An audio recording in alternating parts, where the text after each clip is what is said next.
What one mistake ended your career? I worked at a prison. I had been there for about 7 years, and I knew I was the most qualified there, so I applied for the open sergeant's position. I got it, which is where this story starts.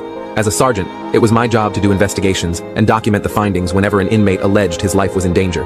I would do the investigation and write a report on my findings, then send it to the warden for them to interpret the evidence and make a final decision.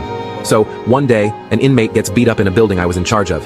This inmate had never spoken to me and had never told anyone he was having friction with his cellmate. Well, when he was questioned about it, the inmate said he had told me he needed to be moved, and I told him I would get it sorted.